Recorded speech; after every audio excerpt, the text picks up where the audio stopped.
Agora, a gente vai falar um pouco sobre as divisões da história. Por que divisões da história? Eu gosto muito de um filósofo francês chamado Voltaire. Qual é o nome dele escrito aqui? Caso você não conheça. Voltaire era um filósofo do século XVIII, da época do Iluminismo, das luzes na França. E Voltaire disse mais ou menos assim, que antes de começar o debate, a gente tinha que se entender a respeito dos termos do debate. Claro, eu tenho uma paranoia por clareza. Eu acho que não, peraí, como é que é? Vamos aceitar direito isso daqui. Por quê? Por que Voltaire falou isso? Por que é importante isso? Para que a gente não fique discutindo em círculos, dando volta, batendo cabeça, às vezes falando sobre a mesma coisa, mas com palavras diferentes, achando que está falando coisas diferentes, né? Para que a nossa discussão seja mais frutífera, para que ela seja mais produtiva. E eu acho que quando a gente fala de literatura, história, arqueologia, esoterismo, filosofia e religiões, é essencial que a gente entenda as divisões da história. Veja, eu não sou professora de história, mas as divisões da história é uma coisa que a gente aprende quando antigamente no ginásio ou no colegial, hoje no ensino médio. Então são coisas assim que fazem parte da nossa educação mesmo, como ser humano, para que a gente se localize melhor. Entende? Então, seja lá do que for que a gente esteja falando, filósofos da Grécia. Filósofos da Grécia, mas que ano que é isso? 10.000 antes de Cristo? Não, vamos ter em mente quais são as divisões da história. O debate sobre essas divisões, como elas foram feitas, isso daí eu não tenho nem a competência, nem é meu objetivo que a gente fique entrando nessas discussões, esses detalhes técnicos. O que nos interessa é que, de uma maneira geral, a gente tenha essas balizas, tem que ter esse balizamento. Quando eu estou dando aula de leitura e interpretação de texto, eu sempre falo para os alunos: título, subtítulo, negrito, itálico, são as coisas que estão em destaque no texto, são as coisas que a gente presta atenção, que chamam a nossa atenção, não é por acaso. E aí também peço para eles, numere de 5 em 5. Por quê? Porque você está falando uma palavra lá que apareceu 50 vezes num texto e você está lá na linha 55 e eu estou na linha 5. Então você tem que dizer linha 27. Aí a gente vai direto na linha 27. Essa divisão da história funciona mais ou menos assim. Para isso, tá bom? Para propósitos didáticos.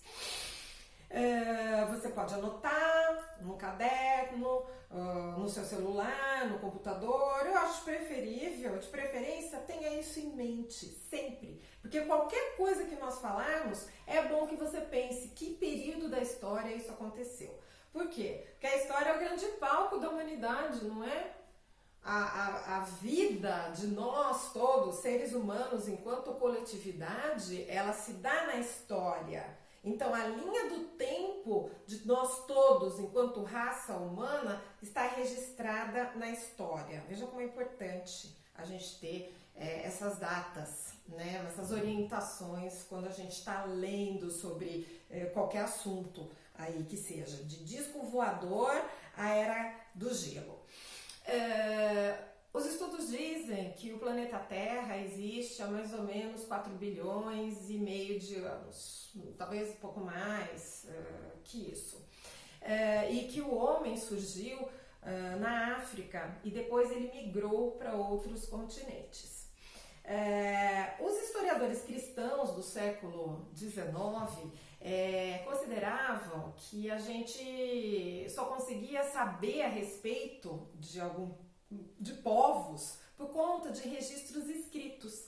E por causa disso, eles consideram o início da história como sendo o início, a invenção da escrita, que ocorreu mais ou menos 3.500 anos antes daquele que viria a ser a grande divisão, a virada da história para nós do Ocidente, que foi o nascimento de Jesus de Nazaré. Então, Jesus de Nazaré marca o zero da história ocidental. 3.500 anos mais mais ou menos 3.500, 4.000 anos antes do nascimento de Jesus de Nazaré, aí parênteses, né? Ah, Jesus de Nazaré não nasceu naquele ano. Não, um dia a gente vai falar sobre o nascimento de Jesus, sobre os estudos mais recentes a respeito do Jesus histórico. A gente vai falar sobre isso, um assunto interessantíssimo. Mas vamos pensar, né, que para fins didáticos, o nascimento de Jesus é o ano zero. 3.500 anos antes de Cristo, invenção da escrita, começa a história.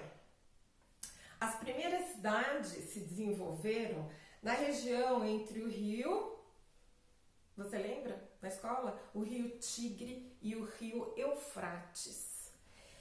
Tigre, igual ao animal, ao felino. Porque em Roma tem um outro rio famosíssimo, tem os rios famosíssimos na história, né? Rio Ganges, Rio da Prata, o rio Danúbio. Tem até um monumento na Piazza Navona, quem já esteve em Roma deve saber, né? O monumento feito por Bernini. É a fonte dos 4 rios, eu acho, se não me falha a memória. Os grandes rios da história. Tem o rio Tibre, que corta a cidade de Roma. Esse que eu estou falando fica no Oriente Próximo, na região do Crescente Fértil. É o rio Tigre e o rio Eufrates. Então, foi ali nessa região e também no Vale do Rio Nilo que se desenvolveram as primeiras cidades. Então, voltando ao nosso assunto, a escrita, 3.500 anos antes de Cristo, dá início à história. Até o ano 476 depois de Cristo, nós temos aquilo que é chamado de Idade Antiga. O que aconteceu no ano 476 depois de Cristo? Eu dei um tempo para você poder ver se lembrava. A queda do Império Romano do Ocidente, o grande Império Romano. Vamos falar muito do Império Romano, porque eu sou uma romanófila de carteirinha.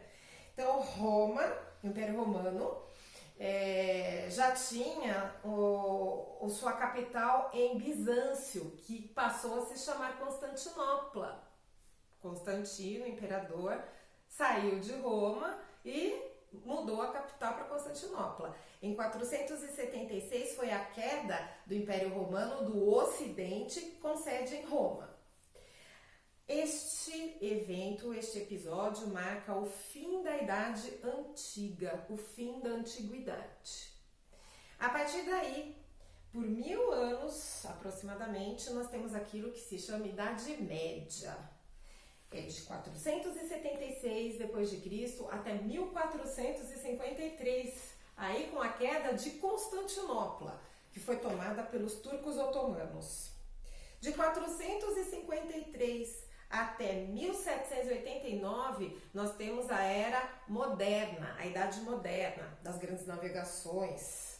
1789, o ano da Revolução Francesa, e este episódio, essa grande revolução que mudou a história da humanidade, marca o final da Idade Moderna, com a queda da Bastilha, no dia 14 de julho de 1789. E de 1789 até hoje vivemos a Idade Contemporânea.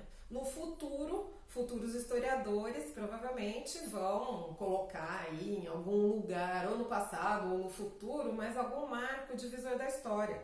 Pode ser a Segunda Guerra Mundial, pode ser a queda do Muro de Berlim. Eu já vi diversas histórias sobre possíveis marcadores, né, depois da queda da Bastilha. Então, recuperando aí, de 3.500 a.C. até 476, Idade Antiga. Existe um período chamado Antiguidade Tardia, que é o nome dado a esse período de transição do final da Antiguidade Clássica, que a gente fala, para a Idade Moderna. Foi um historiador chamado Peter Brown que cunhou esse termo. Mas assim, a gente não se preocupa com a Antiguidade Tardia, apesar dela ser muito interessante, falaremos demais a respeito da Antiguidade Tardia aqui. Eu repito N vezes, não se preocupe. Mas a partir de 476, durante 1000 anos, é fácil guardar, até 1453, Idade Média. 1453, queda de Constantinopla, tomada pelos turcos otomanos. De 1453 até 1789, queda da Bastilha, Idade Moderna, e de 1789 até hoje, a Idade Contemporânea, que é essa na qual nos encontramos, ok? Então, espero que você tenha guardado. Eu sempre falarei, eu repito muito, eu sou bastante repetitiva, porque uma hora a casa, né, a água mole em pedra dura, tanto bate até que fura. Então, uma hora você vai acabar guardando por sua própria conta. Eu sei porque eu faço isso com os meus alunos, fiz isso a vida toda e eu sei que funciona. Quando nós pensamos, por exemplo, nos faraós, no Egito antigo, que é sempre cercado, né, de mistério, existe uma mística em torno do Egito, da construção da esfinge, das pirâmides. Eu não sei, mas acontecia comigo. Eu pensava assim, nossa, quando, né? Ai, 10 mil anos atrás, eu nasci há 10 mil anos atrás. Não! A construção das pirâmides não foi há 10 mil anos. Existe aí, acho que 2.620 anos antes de Cristo é a data aproximada da construção das pirâmides. Eu vou falar um dia só sobre as pirâmides e daí eu vou ver essa data mais especificamente para vocês. Quando pensamos, por exemplo, em Cleópatra, eu sei que tem gente que pensa que Cleópatra é uma rainha do Antigo Egito, lá da época das pirâmides. Não, não. Cleópatra é quase que contemporânea de Jesus Cristo. Cleópatra era contemporânea de Júlio César. Aliás, seu relacionamento com Júlio César rendeu livros, peças, filmes. Então, tá vendo como é bom saber a divisão da história?